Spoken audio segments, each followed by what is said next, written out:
Hey, Rising Church, welcome to part 4 of our series in Luke as we continue into chapters 10, 11, and 12. I don't know if you noticed this week, but there kind of seems to be some sort of transition going on in the ministry of Jesus. You know, if geographically he spends the first couple years in ministry mostly in Galilee, like we talked about last week. He ventures off up into the Decapolis region, across the lake a little bit, but for the most part he's been in Galilee in a couple of cities that he's based his ministry in. Capernaum is a huge one. Bethsaida, Chorazim. These are all cities that kind of form this little triangle of where Jesus spent a lot of his time ministering and teaching. And I don't know if you noticed or not, but in chapter 10, it transitions a little bit. If you look at chapter 7, 8, 9, we talked about last week, you see in my Bible, we have a red print Bible. And you see, you know, if you're familiar with that, that means that Jesus is teaching. And the black words are more about Jesus' miracles and kind of description of what he's doing. And when you transition from 7, 8, 9, you notice there's a lot of black words and there's, you know, a few red words where Jesus is teaching. But in chapters 10, 11, 12, and as we keep going into 12, 13, 14, 15, 16, it's more and more about Jesus teaching and not so much about his miracles as Jesus starts to prepare himself for his crucifixion. As he heads to Jerusalem. And I don't know if you actually read that one line or not, but in chapter 9, verse 51, it says this: "As the time approached for him to be taken up to Jerusalem, Jesus resolutely set out for Jerusalem." It's almost as if Jesus knows what's coming. He knows what's about to occur. And so he leaves Galilee and he starts heading south towards Jerusalem into Judea. And he sends out his disciples. He sends them out ahead of him to kind of prepare the way. And if you notice, as he gets closer and closer to Jerusalem, it seems that the opposition starts to rise and Jesus starts to teach and he starts to speak against a lot of the hypocrisy of the Pharisees and the teachers of the law and the experts in the law. And there starts to be a lot more conflict, a lot more opposition. You see that they start to question him. They start to kind of say things and try to trap him.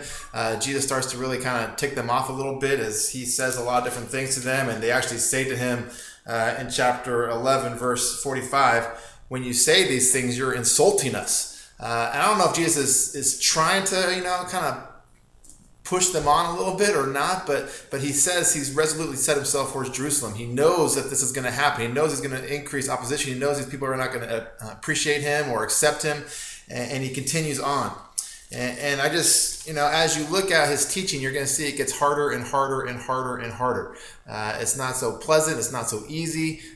He's starting to talk about discipleship. He's starting to talk about the cost of following Jesus. He starts talking about these signs and what's going to happen. And he even starts preparing the disciples, saying, hey, we're going to Jerusalem and the Son of Man is going to be betrayed into the hands of men. He's preparing them for what's about to occur. And I think it's because Jesus says this one line that stuck out to me in chapter 10. In verse 24, he says, talking to the disciples, he says, "For I tell you that many prophets and kings wanted to see what you see, but did not see it, and to hear what you hear, but did not hear it." It's almost as if he's saying, hey, I need to prepare you, because there were a lot of prophets, including all the way back to Abraham, if you want to include him, who were looking forward to this redemption, to this Messiah, to the Savior. They had these little clues, these little tidbits of information, but they never really fully got to see it. And so they were longing to see what God was going to do. And Jesus is saying to the disciples, you are getting to see it. You're going to see it firsthand, what these guys only got to see from a distance. Last week in the message, we read Hebrews chapter 11, verse 13.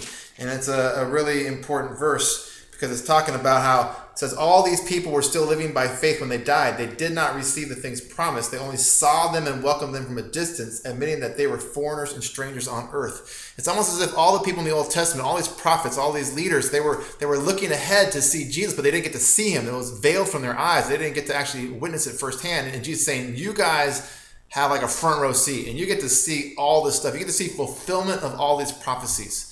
And you're getting to see my work, and you're going to see the redemption. And that's why I'm heading towards Jerusalem to fulfill all this. And right now, you guys may not understand what I'm doing, but afterwards you will.